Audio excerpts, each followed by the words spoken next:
Hello everyone, and welcome back to Module 2 of Chapter 13. So in this one, we're going to talk about something known as social cognition. So basically, social cognition is exactly what it sounds like. So when we think of cognition, it's to do with our thoughts. Our memories, our language, our attitudes, their beliefs, things like that, and basically how they can be influenced and can influence our social reactions. So I apologize, but I'm going to begin this lecture with yet another sad story. It's a very tragic event that happened, but I think it's really important to highlight because it really kind of plays into some of the things we're going to talk about in this module. So in 1999, there was a 24-year-old man named Amadou Diallo from Guinea, West Africa, and he was walking late at night in New York City, and he was shot at 41 times and hit 19 times by 4 plainclothes police officers.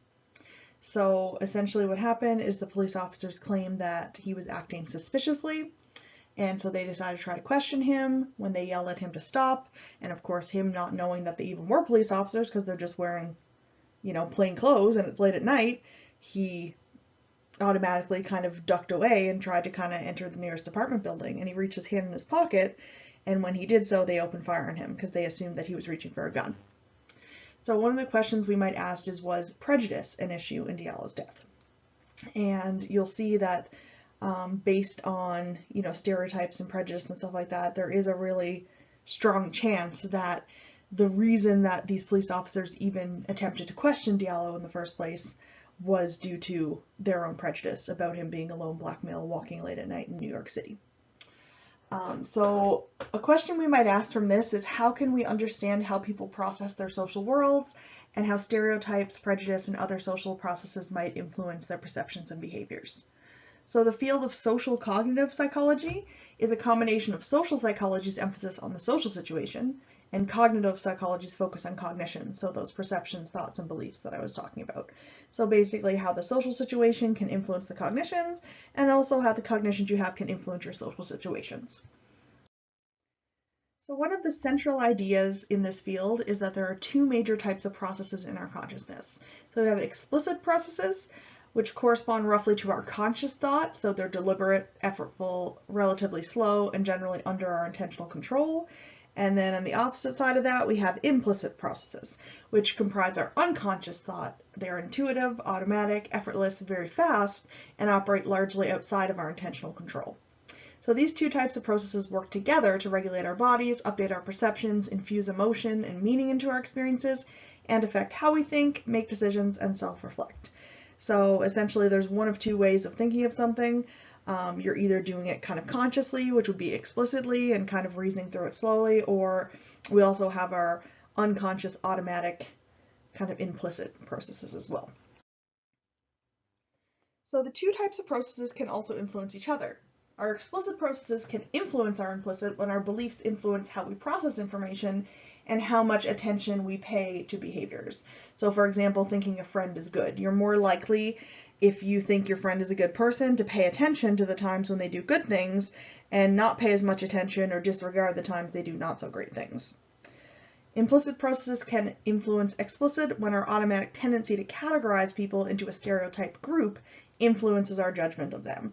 So if we look at someone and we have a stereotype about a group that they belong to, unfortunately sometimes we can even unconsciously kind of make decisions and judgments about that person based on those internalized stereotypes.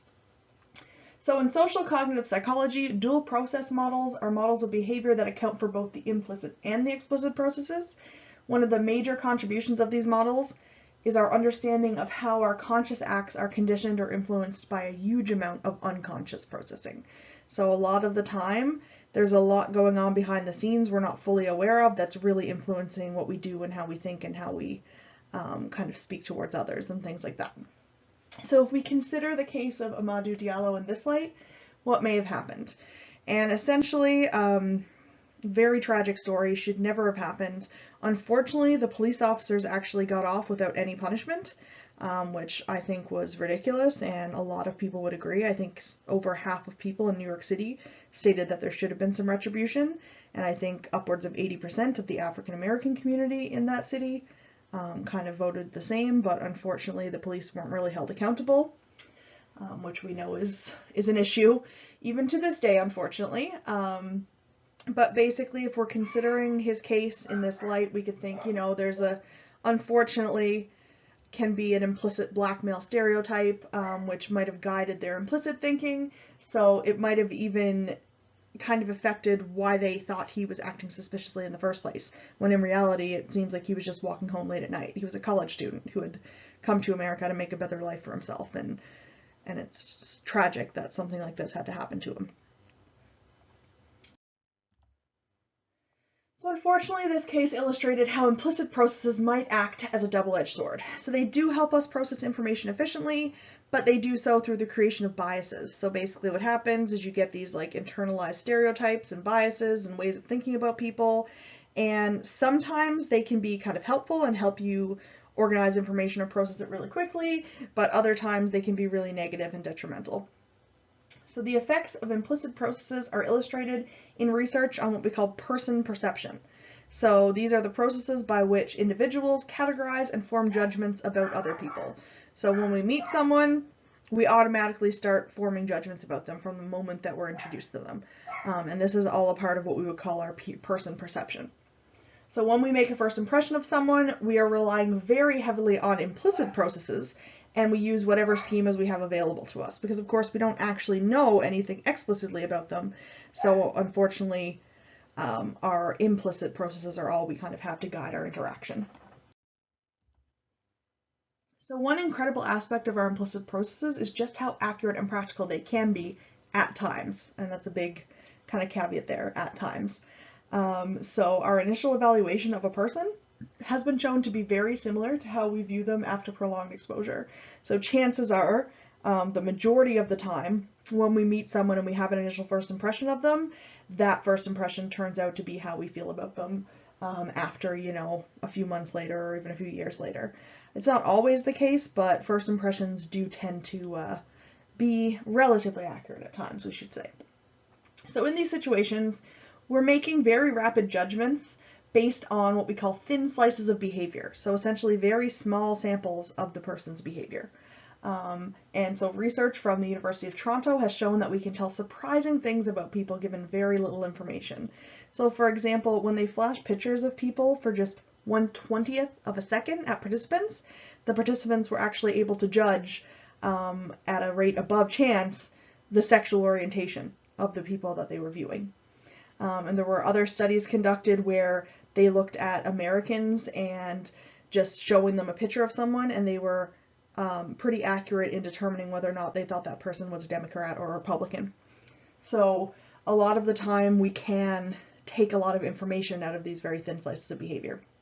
So this research demonstrates just how quickly our impressions are formed, but we must keep in mind that they are not always perfectly accurate. So just because these processes can save us a lot of time and be accurate at times, it doesn't mean they always are. And when they're inaccurate, it can lead to really devastating consequences at times.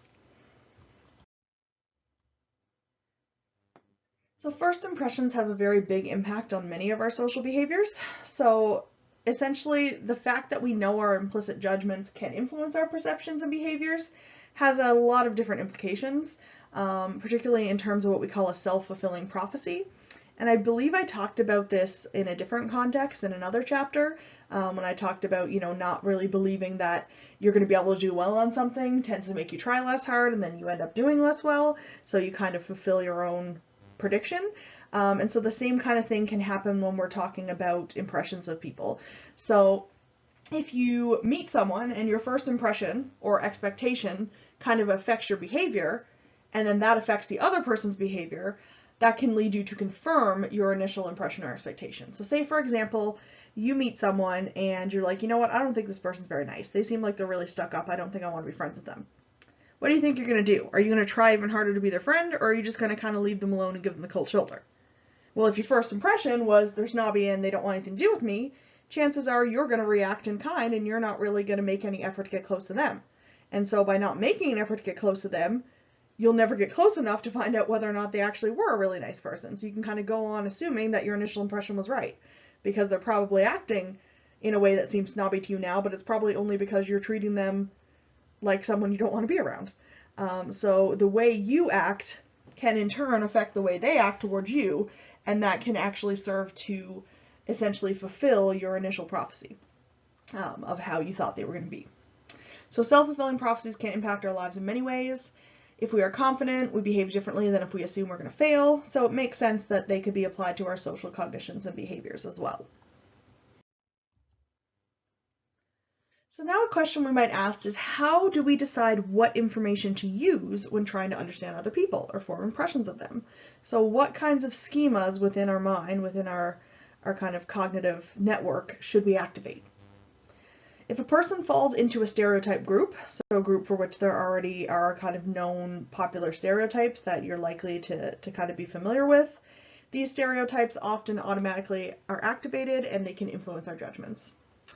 So again, stereotypes are not necessarily always bad, but a lot of the time they are, and they can lead us to kind of prejudge people without even getting to know them, which is really unfortunate. In addition, one of the main schemas we often use is highly accessible and contains a vast amount of information, and that is our schema about ourselves. So this tendency has two important consequences. So basically, because when we're trying to judge someone else's behavior, and if we don't know much about them, we tend to kind of rely on how we feel and how we would behave as kind of a model to judge how they might be feeling or how they might be acting. And so this tendency kind of has some important consequences. So the first one is we tend to think that the way we are is how people should be, so that, the way we're doing things is right, and so everyone should be doing stuff like us. And we have a strong tendency to split the world into us and them. So we kind of say, I'm in this group, this is my identity, and it becomes kind of, this is us, and then everyone else who's not a part of my particular groups are the them. They're kind of the others. And in turn, we're motivated to see the us more positively, because obviously if we belong to a group, we don't want to think negative things about it. So therefore, whatever groups we belong to or are a part of, we tend to think that they're kind of superior or, a great group to be in, even if at times they're really not. So we tend to project our self-concepts onto our social world. We tend to assume that the qualities we see in ourselves and the attitudes and opinions that we hold are similar to society at large. So again, if you're thinking a certain way and this is your really strongly held belief, well, you probably are pretty strong in your conviction that this is right and this is the way that people should be. And therefore, you're more likely to assume that other people are likely to think the same way as well. So this tendency to project our self-concept onto the social world is known as the false consensus effect. So it's essentially saying that we assume that other people around us feel the same way and hold the same beliefs and attitudes that we do. And it kind of makes sense, because if we must make guesses about the preferences or beliefs of other people that we don't know, why not base them on ourselves? We're kind of the only point of reference that we have. We also generally exhibit something called naive realism, which is the assumption that our perceptions of reality are accurate and that we see things the way they are. So essentially the way that we think of things is the way that's correct. So not only the false consensus effect make us think that other people think like us, the naive realism makes us think that, of course, everyone thinks like us because we're correct in what we think. And again, makes sense because nobody really wants to walk around thinking that they're deluded and incorrect all the time. So it makes sense that we would think that the way we think about things is the right way. So it's easy to see how things like these, the false consensus effect and naive realism, can contribute to that us versus them way of thinking. You would think I make sense, therefore the people that I agree with make sense, the people I'm in groups with make sense. So if our group are right, then other people who go against us, they must be wrong. So our tendency towards naive realism reflects a larger, more general need to feel positively about ourselves. Obviously, no one wants to walk around feeling crappy about themselves all day.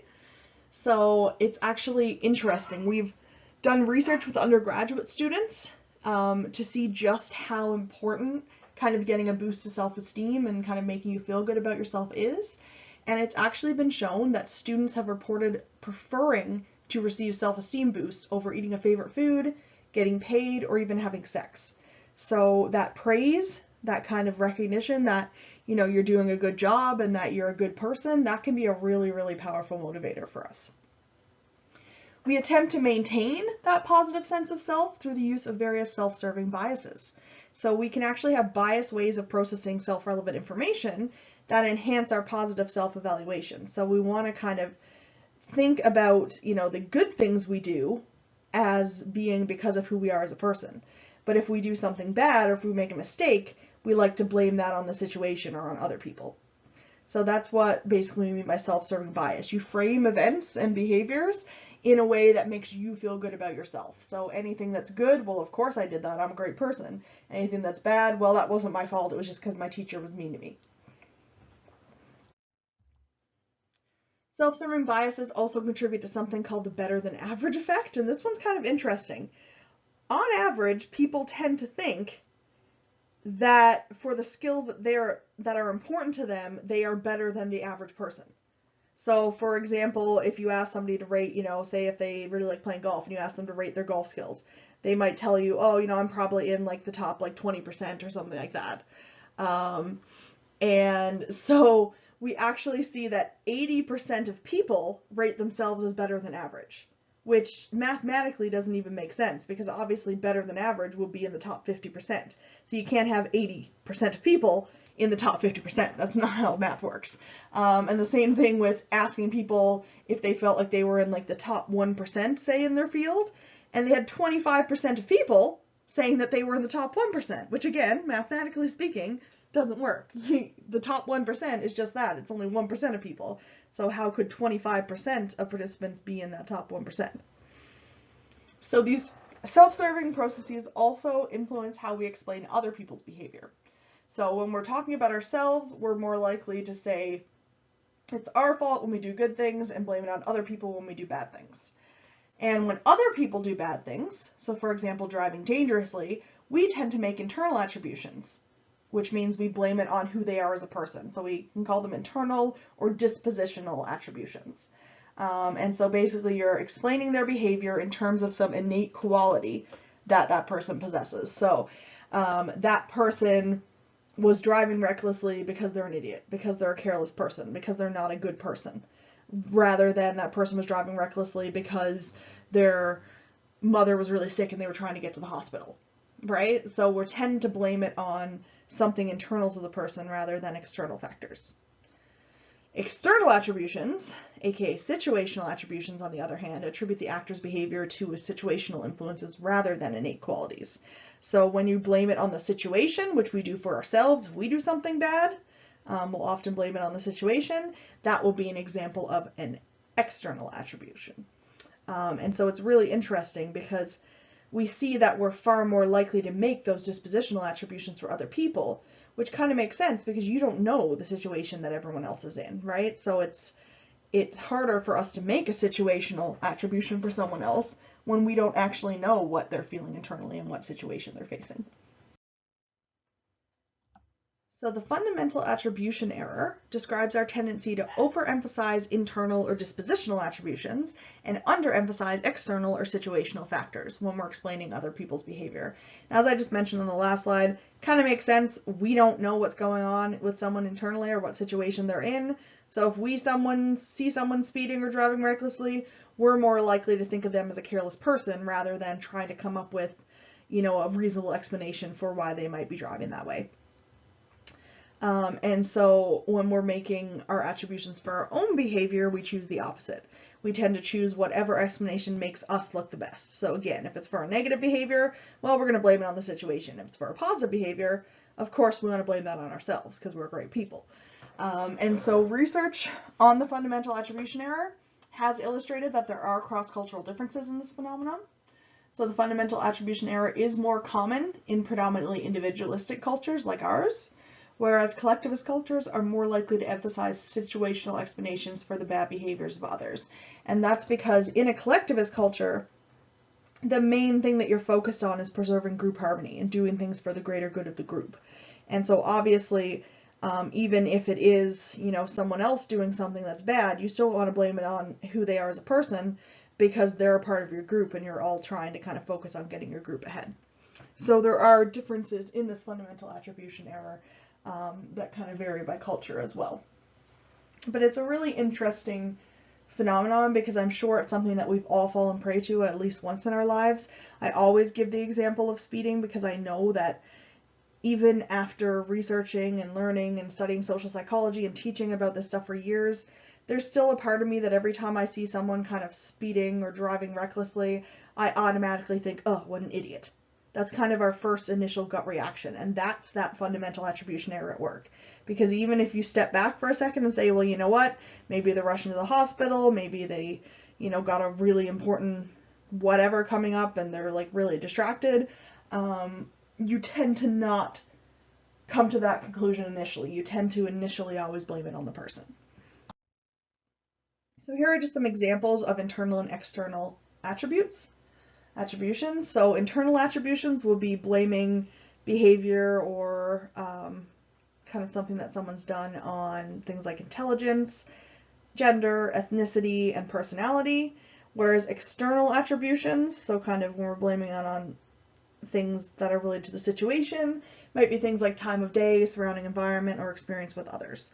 And again, we tend to be more likely to make those internal attributions when we're kind of looking at other people's behavior, but when we're looking at our own behavior, we make whichever one makes us look best. So although our desire for feeling good about ourselves may seem functional and healthy, obviously it's good to want to feel good about yourself in a way. The ways in which we appease it often have negative side effects. So the way in which we go about making ourselves feel better can be not so great at times. And so our self-serving biases reinforce a tendency for us to be biased against other people. This is due to one of the main ways we maintain our positive feelings about ourselves, which is through our identification with the larger social groups that we're a part of. So a lot of people feel very strongly about their cultural groups, about their ethnic groups, about their maybe even the city or the town or the province that they live in, and they take on aspects of that group as kind of aspects of their own personality. So we make ourselves feel good by feeling positive about the group that we're a part of, often by focusing on how much better our group is than others. So there's kind of an inherent competitiveness to this, where it's like, well, why do I think my group's so great? And it's like, well, we must be better than the other groups in some way. And then it can kind of lead to that stereotyping and prejudice and discrimination. So our in-groups are the groups that we feel positively towards and identify with, whereas our out-groups are those other groups that we don't identify with, and we tend to feel that our groups are better than. The in-group bias explains how, as positive biases towards the self get extended to include one's in-groups, people can become motivated to see their in-groups as superior to their out-groups. So again, if we've got these self-serving biases that we want to blame anything negative we do on external situations, anything positive we do on ourselves as a person, those types of biases are then going to extend to the groups we're part of. Because again, we're not going to want to think that, our group is doing bad things for no reason. Obviously, if members of our group do bad things, well, we're going to try to blame them on the situation as well. And so basically what can happen is then people start to see the group they're a part of as superior to other groups, and that can lead to some really negative consequences. So an interesting set of studies beginning in the 1970s made use of the minimal group paradigm. And all this means is that they basically took their participants and put them into groups that they created arbitrarily. So they didn't let them sort themselves on the basis of any characteristics they already had. They essentially assigned them randomly to the different groups. So they wanted to see if even just putting people into random groups could kind of create that same sense of the kind of us versus them, that in-group versus out-group mentality. And they did see that even though the groups were formed in a completely meaningless way, it was shown that this was enough to drive prejudice and discrimination. So for example, if members of a group were asked to kind of distribute money between, members that consisted of members of their own group and then members of the other group, they were consistently more likely to give more money to the members of their new group than they were to the members of the other group.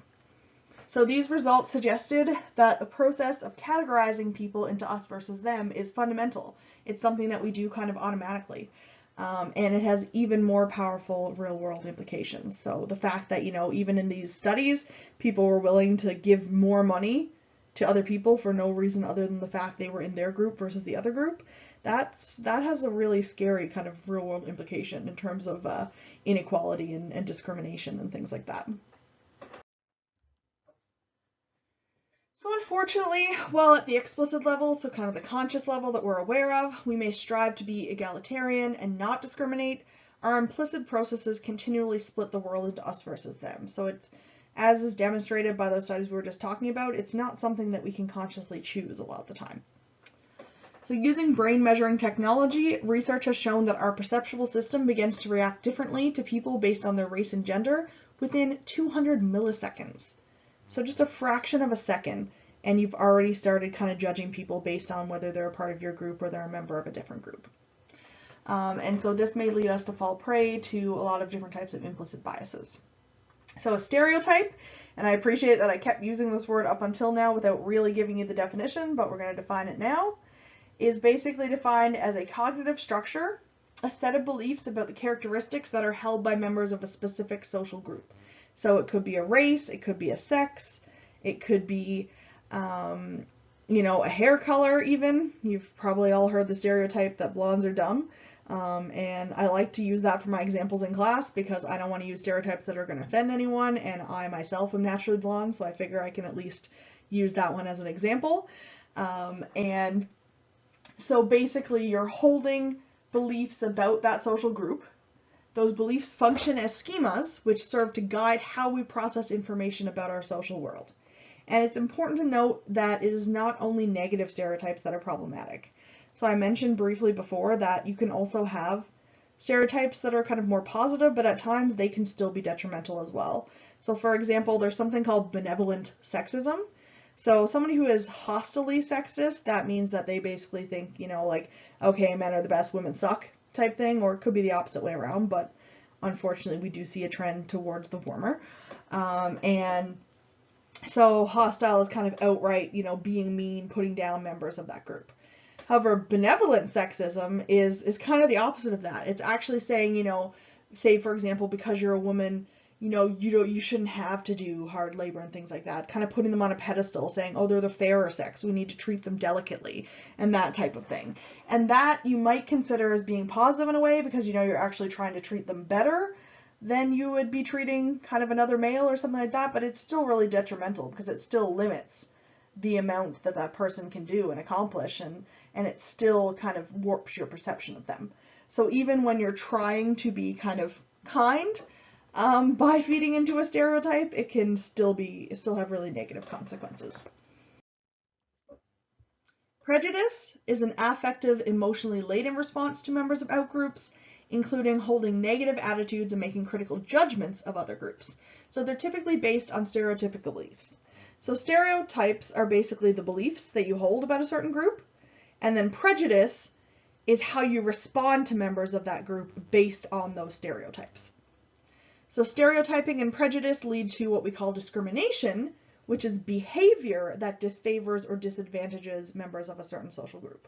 So you can kind of see how they all fit together. The stereotype is essentially the initial kind of belief that you hold, that you kind of generalize to all members of a certain group. Your prejudice is if you have kind of then, based on that stereotype, you have kind of a negative conception in your mind of that group and you think of them kind of negatively and you might judge them more harshly. And then discrimination is kind of outright behavior that's then putting members of the group you're stereotyping and are prejudiced against at a disadvantage. So the example that I like to give is, I just mentioned that, we've all heard the dumb blonde stereotype, right? There are dumb blonde jokes, it's a big thing. And so if you know of that stereotype, well, the stereotype itself is that blondes are less smart than people with other hair colors, which again, we know is silly, and that's the only reason I'm using it as an example, because it's a fairly lighthearted one. But for example, your stereotype itself would be believing that blondes are not as intelligent as people with other hair colors.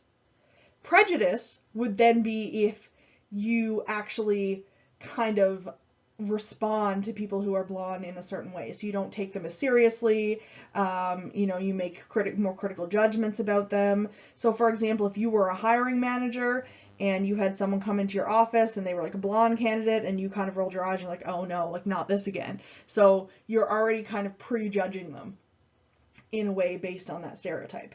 And then discrimination would be if you had a blonde candidate and a brown hair candidate and they had the same qualifications, same background, but then you picked the brown-haired person for the job simply based on the fact that they weren't blonde. That would be discrimination, because in that case, you're then actually actively acting on that stereotype and that prejudice and disadvantaging that person in some way. So that's kind of how the three of them all relate together.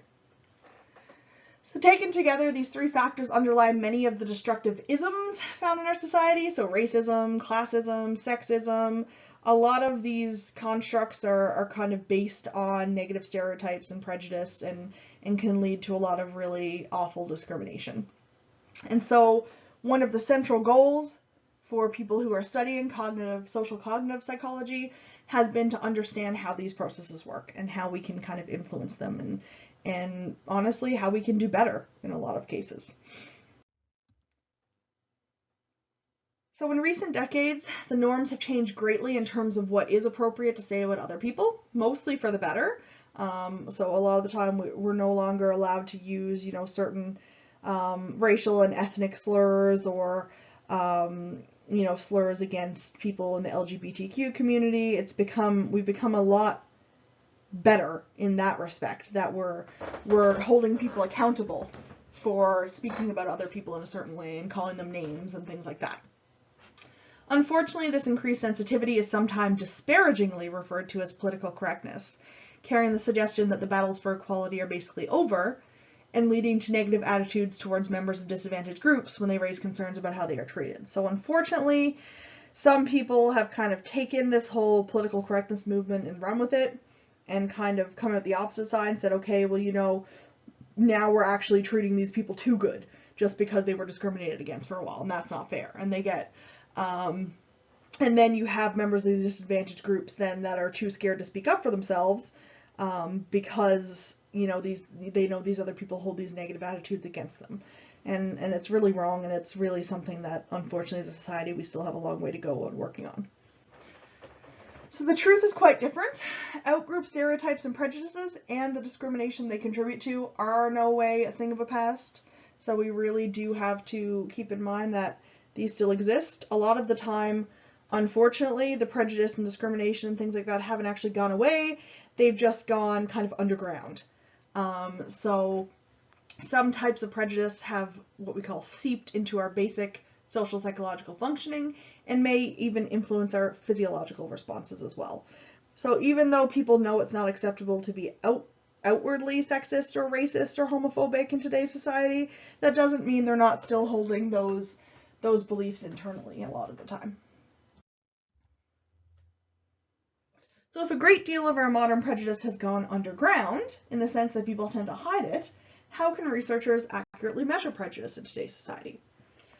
So it says a major research breakthrough, and honestly, I have my own feelings about the implicit association test, but essentially it was a major breakthrough at the time.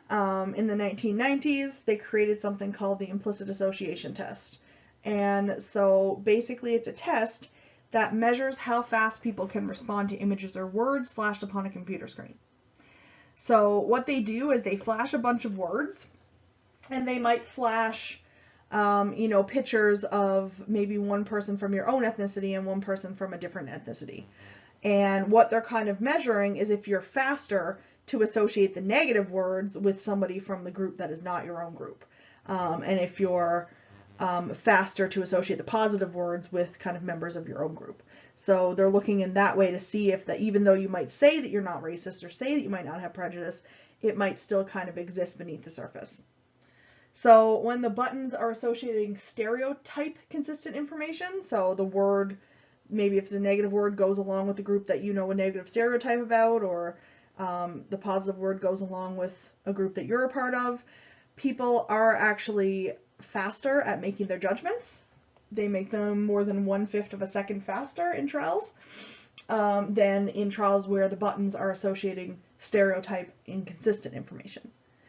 But one major issue we have with this type of testing is just because somebody is quicker to associate the stereotype information, that doesn't necessarily mean that they believe in the stereotype, right? So they might not actually be prejudiced towards the group, but I can be unprejudiced and not racist and still know that there are unfortunately negative stereotypes that exist about certain races. So if I'm quicker to react, it might not necessarily be because I feel that way internally.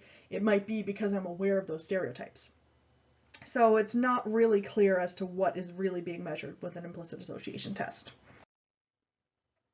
So this is just kind of an example of the procedure, and you can read the little blurb here, but basically it's saying that, you know, when they're pairing words that are negative versus words that are positive with the white faces versus the black faces, if it's a white individual performing the test, they tend to be quicker to associate the black faces with the negative words, and I think the white faces with the positive words, which again is really awful, and it looks really kind of damning, but at the same time we do have to keep in mind that just because someone is aware that the stereotype exists and they were able to associate it faster doesn't necessarily mean that they hold that stereotype themselves.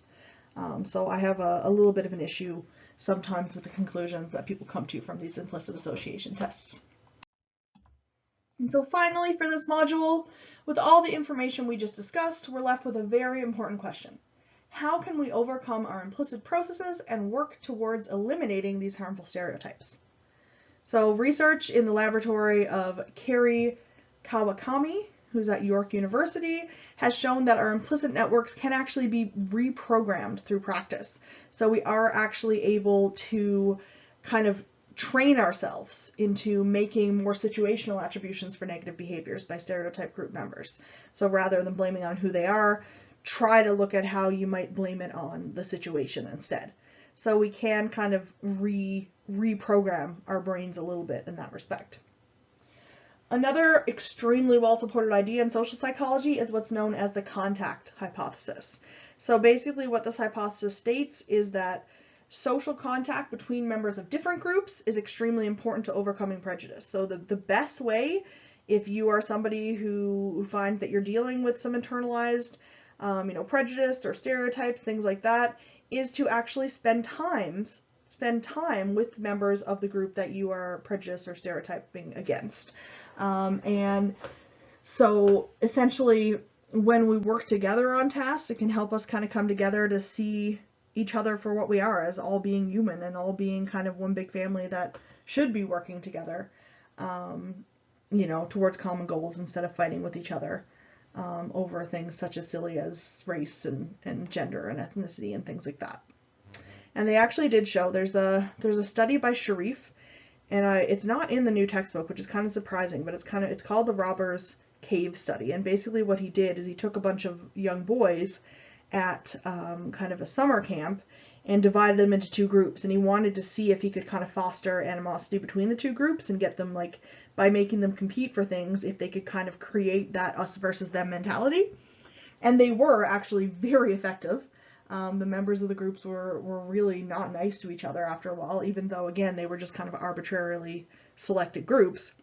But they did see in the end that once they told them they had to work together towards a common goal, so for example, they were asked to, I think, they had to work together to pull like a truck out of the mud or something so they could have like a movie night or something like that. But anyway, there was basically a common goal that they had to work together to accomplish, and that actually greatly helped improve the relations. So not only can we kind of create artificial us versus them mentality, we can also use things like the contact hypothesis to actually bring people back together and kind of help lessen that animosity between groups.